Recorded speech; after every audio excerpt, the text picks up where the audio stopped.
Welcome to Fortune Cookies Tarot. In this video, number 2 of my Assassins series, we are going to be talking about the assassination of President Abraham Lincoln. He was shot and killed by John Wilkes Booth, shot on April 14th, 1865. He died the following day, April 15th, tax day, for those of you not in the United States, of his wounds. He was the first United States president to be assassinated. Initial plans to assassinate Lincoln have been discovered since all the brouhaha. Booth had attended Lincoln's second inauguration on March 4th, 1865, and wrote in his diary after, quote, "What an excellent chance I had if I wished to kill the president on inauguration day," unquote. On March 17th, Booth and other conspirators planned to abduct Lincoln as he returned home from a play at Campbell General Hospital in Northwest Washington.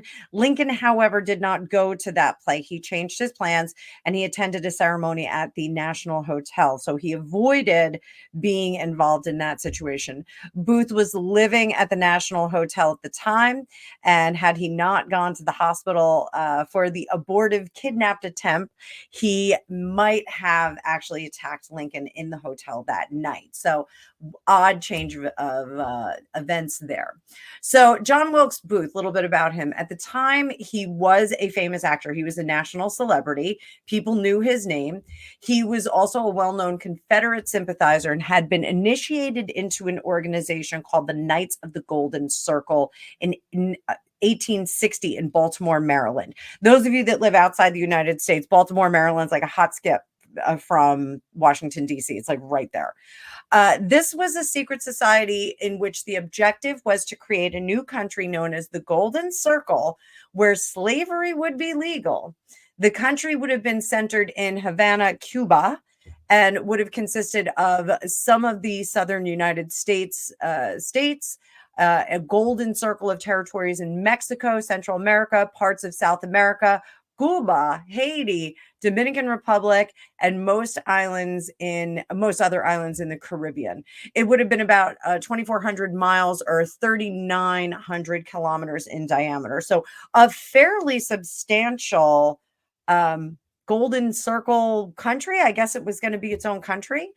So very interesting that this organization was intending to seat itself in countries that we're seeing a great influx of immigration in the last few years. So I want to look at John Wilkes Booth. I want to see what his intentions were, what his deal was, if he was functioning on all cylinders, or if maybe an organization like this had been the fertile ground for later organizations. So as always, please like, share, and subscribe. Thank you so much. I want to remind everyone, I'm going to be live with Alicia Wicker doing Dueling Tarot, hitting all the crazy conspiracy this Friday, September 20th. So you can go to my page, you can go to her page. You can hit your alerts for that. It's going to be a blast. Cannot wait to see you guys there. I'm having a fall sale, so you can go to my About page, link to my Calendly scheduler, and you can get a huge discount on an hour-and-a-half reading with me. We can do a lot of work in an hour and a half. It's remote view, it's card reading, it's psychic reading, it's mediumship, whatever you want to do in that hour and a half, we can do it. So within reason, like it's just the psychic stuff, not the other stuff. I don't have a channel for that. So let's take a look. And I'm going to pull up the card view. And as always, for entertainment purposes only, I am just reading the conspiracy theories that come through. We're going to be using my good friend Alicia Wicker's crime and conspiracy deck. We're going to be using tarot cards. We might even use some Lenormand because I feel like John Wilkes Booth needs some Lenormand. But let's pull up the cards and we'll talk about it. Hit that like button. Share the snot out of this video. I am trying to boost my subs. So let's start with some Lenormand for him. And let's just get John Wilkes Booth. Like, what was he thinking? Like, you're a well-known actor. You've got some shit going on. I may as well curse. Like, I'm going to get in trouble for these videos anyway. So he's got some shit going on. And, he's kind of rocking and rolling. Like, who needed this trouble? So, also, near the end of the American Civil War, um, Lincoln's assassination was also part of a larger political conspiracy intended by Booth to revive the Confederate cause by eliminating the three most important officials in the federal government. Conspirators Lewis Powell, David Harold were both assigned to the Secretary of State, William H. Seward, and George Atzerodt was tasked with killing Vice President Andrew Johnson. This elaborate plot failed. Otherwise, we'd be having totally different conversation. So let's see if Booth was operating on his own, or was he being motivated by any of the organizations that he was involved in. Was he political? Was it psychological? What was it? Was this guy in charge of his faculties or not? Fish right in the middle. We've got money. That's money and success. Up here, Tower, I think his success gave him the idea that he could hide in plain sight with that moon there. And the mountain, things get hard. Here he is right back here.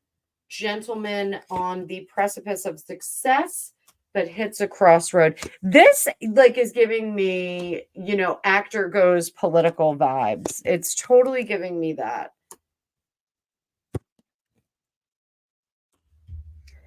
So starting with our Lenormand, we get an individual who has worked and received some level of success with this tower that elevates him above the riffraff. He's not really part of the bourgeoisie anymore. I shouldn't say that. He's not part of the riffraff anymore. He's not just a regular dude walking down the street that can kind of blend into the environment. However, as an actor, he did think that he could blend into the environment if he needed to. If he needed to Scooby-Doo out of there and become someone else, he could have done that. Up here, I'm going to bring in the moon as some level of not being right in the head. And I don't mean that he was nanny boo-boos, but what he was. So, there's this whole thing about the indoctrination and repeating things in the news, threat to democracy. If you keep hearing it, it affects you. That is something that happened to him. He kept hearing and reading things. More so, it was almost an echo chamber that he had put himself into. So he kept reading the pamphlets and reading the information and getting more and more frustrated about things, attending the meetings with the Golden Circle. Things could be great. This concept, this idea of this perfect organization that we could live in with all of the fruitfulness of the lands. That was the reason why they picked those lands, why they picked that Golden Circle. That was going to be fruitful in terms of raising cattle, having delicious fruits and things like that. So it really, it was a very, very conceptual idea that he had immersed himself in so much that it really became his own personal echo chamber. So he started to believe the nonsense, but when the problem solving components of it were missing. So, and I do think that a part of this was the funding to purchase those lands, to purchase the military if they were going to obtain those lands by warfare. That was the problem. It's a great idea. Like, I could build Atlantis all day long, but if you don't have the money or the military to obtain those lands, you really can't do anything about that. So I do think that this was a destabilization effort that was made to execute that plan, because the original plan with the golden circle had gotten too complicated.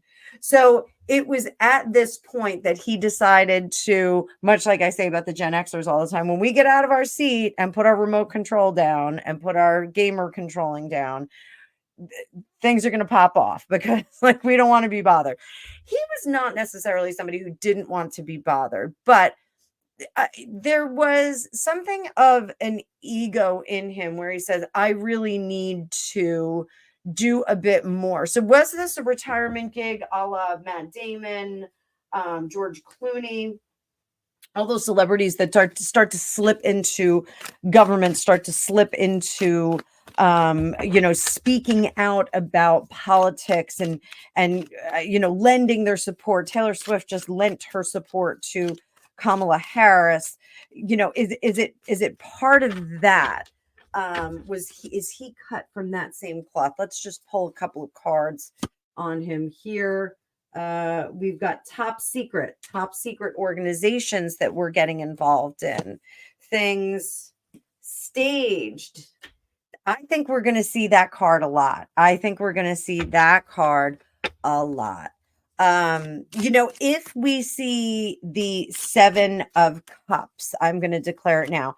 If we see the Seven of Cups, I think we can use that as possible MK action here. So, like this would be like an itty baby, a predecessor, ancestor to the actual MK Ultra. But were we brainwashed is really what we're looking at. So I'm going to say that Seven of Cups. Any other cards?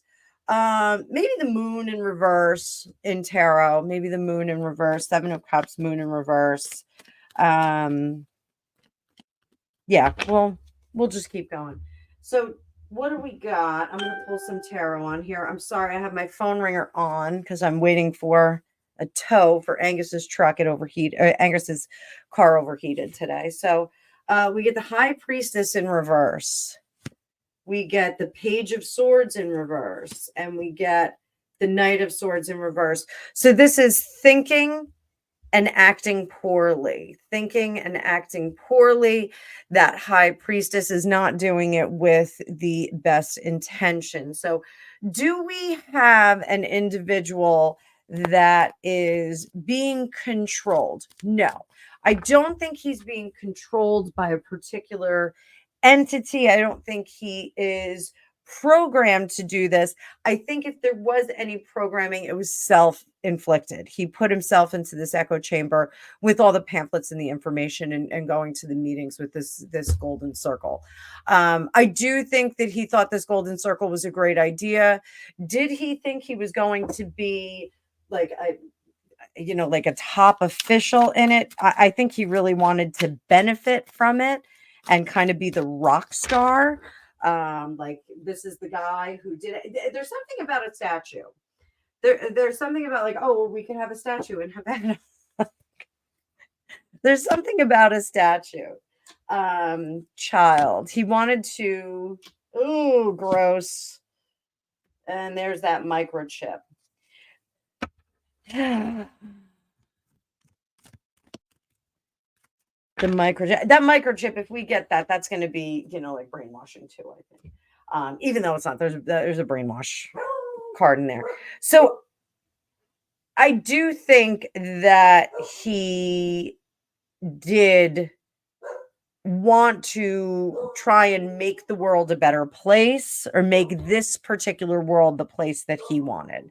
Having the success, this was a momentary crossroad for him, for the greater good, and it would make things better, it would be a blueprint. It's very similar to like the Russian Revolution, the Cuban Revolution, even though that was after, to creating like this utopia. Hang on, guys. I want to see what's going on outside my house. I'll be right back. Hopefully it's not those sedans.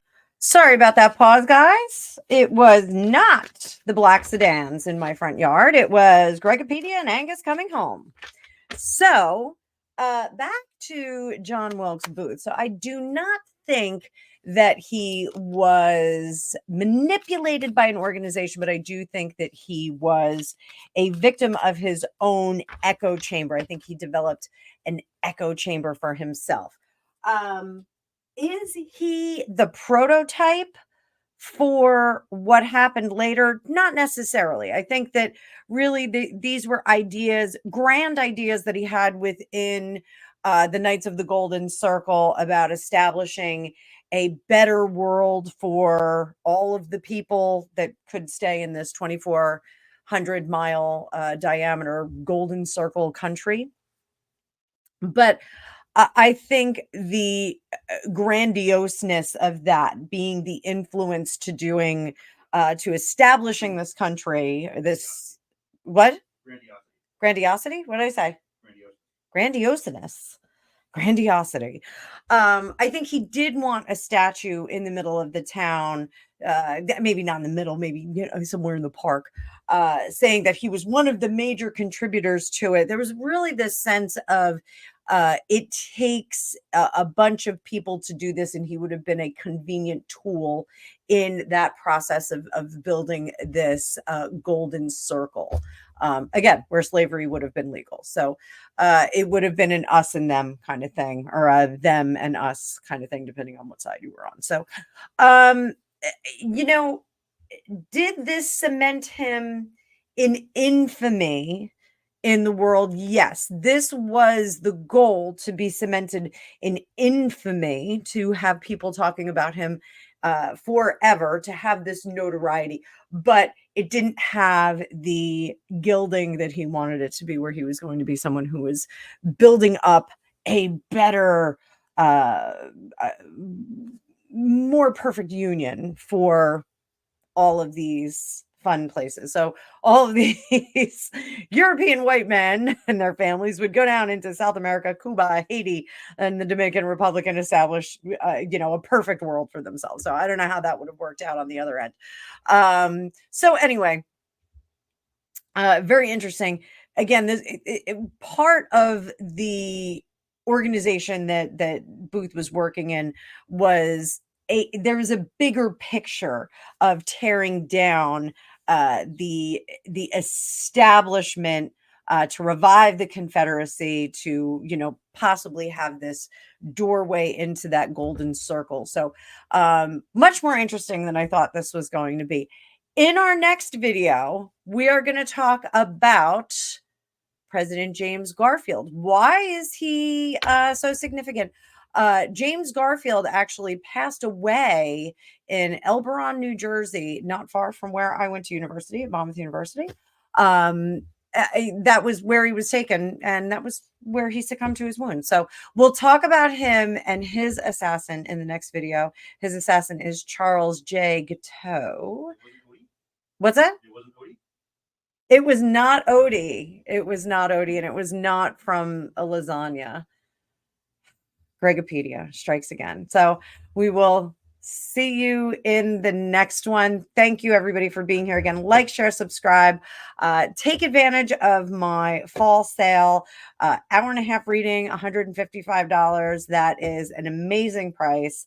You can also still do the 1 hour reading, but I do have the hour and a half priced really nicely. So hope to see some of you guys there. I will see you in the future.